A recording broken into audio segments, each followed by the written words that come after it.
This week, McDonald's and KFC shut down amid the coronavirus outbreak. The global vegan food market is set to surpass $31 billion. And NASA screens vegan documentary, The Game Changers. All this and more on LIVEKINDLY's weekly vegan news. If you're new to our channel, you can subscribe by hitting the leaf icon in the bottom right corner of the video. Click the bell icon to turn on notifications, and please be sure to like and comment below. Fears over the fast-moving coronavirus will force the closure of more than 1,200 McDonald's locations in the UK, the chain announced last weekend. KFC has also shut down all of its locations across the region. The move comes after Prime Minister Boris Johnson's announcement that all UK restaurants must cease dine-in services. We are collectively telling cafes, pubs, bars and restaurants to close tonight as soon as they reasonably can, and not to open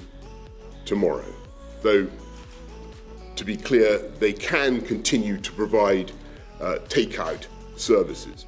Takeaway options and drive-thru services are core components of the chain's businesses, but KFC and McDonald's said it made the decision to close all stores to protect employees and customers. Over the last 24 hours, it has become clear that maintaining safe social distancing whilst operating busy takeaway and drive-thru restaurants is increasingly difficult, said McDonald's UK boss Paul Pomeroy. And therefore we have taken the decision to close every restaurant in the UK and Ireland by 7 p.m. on Monday, 23rd March. Sainsbury's has also closed its meat and fish counters in order to divert resources during the coronavirus pandemic.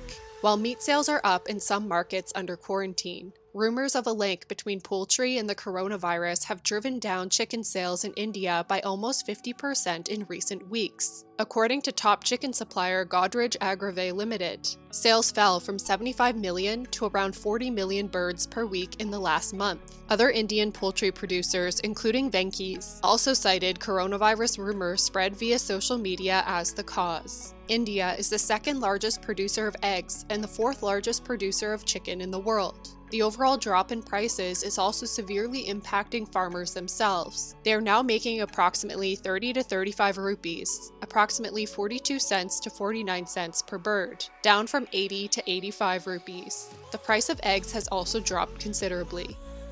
Coming up, Los Angeles gets new vegan billboards. The US has begun its first human clinical trial for an experimental coronavirus vaccine without testing it first on animals. Every second is critical for scientists battling coronavirus, but now there's a new hope for a vaccine. The National Institutes of Health funded the trial. Researchers are currently testing the new vaccine on 4 patients at a Kaiser Permanente research facility in Seattle, Washington. The coronavirus pandemic caused researchers to fast-track the vaccine. They proceeded to human trials without testing whether or not it triggered an immune response in animals. Dr. John Tregenning, an infectious diseases expert at Imperial College London, said the experimental vaccine uses pre-existing technology. It's been made to a very high standard, using things that we know are safe to use in people, and those taking part in the trial will be very closely monitored, Dr. Tregenning told BBC News. Yes, this is very fast, but it is a race against the virus, not against each other as scientists, and it's being done for the benefit of humanity. Thanks to the openness of the Chinese researchers in sharing the genetic information about the virus, this has greatly accelerated the process of vaccine development. Vaccine development is a lengthy process that can take upwards of 20 years to finish. Scientists first test vaccines on animals to satisfy FDA requirements. The goal is to ensure that the vaccines are safe and effective before testing them on humans. But technological advancements may afford researchers the ability to conduct vaccine testing without the use of animals. Computerized human patient simulators, human volunteers, like those trying the coronavirus vaccine, and computer models are alternatives to animal testing. Studies show that computer models are especially promising because they can accurately predict how new drugs will react in the human body. Los Angeles-based animal rights nonprofit LA Animal Save and Animal Alliance Network just launched new anti-meat billboards and bench ads featuring Oscar winner and vegan activist Joaquin Phoenix. The campaign features 2 billboards and 3 bench ads. The 2 billboards feature a photo of Phoenix at one of the organization's pig vigils. The new billboards are located near Farmer John's slaughterhouse where the vigils take place. LA Animal Save and Animal Alliance Network both host weekly pig vigils at Farmer John's Slaughterhouse in Vernon, California. Transport trucks filled with pigs stop outside the slaughterhouse for 2 minutes. Activists provide comfort and water to the pigs on their way to slaughter. Phoenix is a regular attendee of LA Animal Save's weekly vigils. The actor made headlines in January after he attended a pig vigil following his SAG Award win for outstanding performance by a male actor in a leading role for his work in Joker. I think people need to know the truth, and I think that we have the obligation to do that, right? Those of us that have seen it for what it really is, we have an obligation to expose it. So I have to be here.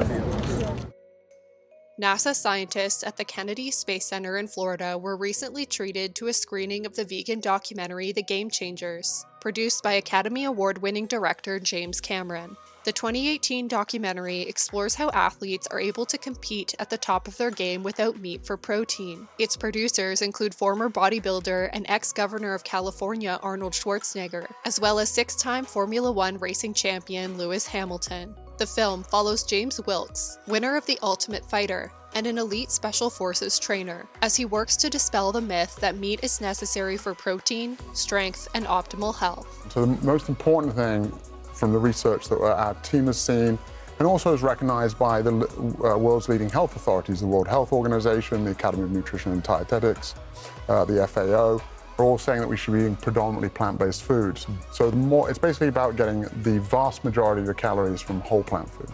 The screening comes as the space industry works to develop food technology for long-term space travel. Last year, Norwegian researchers announced they had developed high-tech planters capable of cultivating plant-based food in outer space. Researchers created the planters at the Norwegian University of Science and Technology. The dream of every astronaut is to be able to eat fresh food, like strawberries, cherry tomatoes. Silge Wolf, a plant physiologist at the Center for Interdisciplinary Research in Space, said in the journal Life, "Someday that will certainly be possible. We envision a greenhouse with several varieties of vegetables." Coming up, the vegan food market could reach $31.4 billion by 2026. In a bid to protect the environment, Tops Day Nurseries now provides free vegan meals and snacks during meetings and training. The Nursery Group, made up of 30 individual nurseries, provides childcare for more than 3,500 children. Tops Day Nurseries, which is based in southwest England, is also providing plant milk in place of traditional dairy for tea and coffee. Amy Alderson, the operations director of Tops Day Nurseries, told Nursery World, "A vegan diet is not compulsory for staff, although it is encouraged. Our colleagues are able to opt out of these meals or snacks and provide their own if they prefer." The initiative was launched in 2019 as part of the Nursery Group's various sustainability efforts. Tops Day Nurseries has banned glitter, carried out a campaign for reusable nappies, and heavily reduced its use of plastic. In addition to being vegan, all staff snacks are plastic-free. We can cater for a wide range of varied diets and currently cater for many vegan children, added Alderson. For the children who attend the nursery, there's at least one fully vegetarian day per week, and the nursery's menus contain no added sugar. Tops Day's nurseries are not the only schools embracing vegan meals and plant-based alternatives. In Leeds, 180 primary schools will serve vegan and vegetarian food twice a week to help the environment. When asked whether they would mind one vegetarian day and one non-meat day, 95% of students said they would not object to the change. Ready to eat a lot more vegan cheeseburgers? According to a new report, the global vegan food market could reach $31.4 billion by 2026. But overall, we believe that we're moving forward the fundamentals of the business in a way that's really remarkable. Whether you look at McDonald's or you look at Subway or Dunkin' or KFC, these tests that we're involved in, those are some of the largest names in food, and we're partnering with them to bring our products to the consumer. So we're excited about where we are. The report, titled Vegan Food Market by Product Type and Distribution Channel, is authored by Allied Analytics LLP and published by Research and Markets. According to the report, the global vegan food market was valued at $14.2 billion in 2018, and it's on track to surpass $31.4 billion over the next 6 years. Consumer demand for vegan food has increased dramatically in recent years, and experts predict that it will continue to grow. Demand for vegan meat, in particular, is popular with a variety of consumers regardless of diet. Experts predict that the global vegan meat market alone could be worth $6.5 billion by the year 2026. Analysts at UBS recently predicted that the US vegan meat and protein market could reach $85 billion by the year 2030. The Prado Museum in Madrid now offers a vegan tour, which is followed by a glimpse of Spain's plant-based tapas in a popular local tavern. The Vegan Look at Prado tour highlights 15 animal-friendly pieces of art, located in the world-famous Spanish National Art Museum. The tour is led by art historian Jamie Sanchez and Diane Esteban, the founder of Madrid Vegan Travel, a plant-based tour and travel company. Animals and their fantastic legends and mythologies are the protagonists of many of the museum's masterpieces, explains Madrid Vegan Travel. Let's discover a different Prado, much more enjoyable, real, and humanistic. The 3-hour Prado tour includes paintings by Cherkozy, Meninas, Goya, and El Bosco. Many paintings and stories will connect you to a vegan world, Madrid Vegan Travel says, where words like justice, emotions, conservationism, planet, and animals are the main ideas.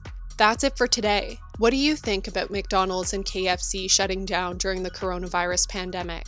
Let us know in the comments below. As always, remember to subscribe and hit the notification bell. We'll see you again next week for Live Kindly's weekly vegan news.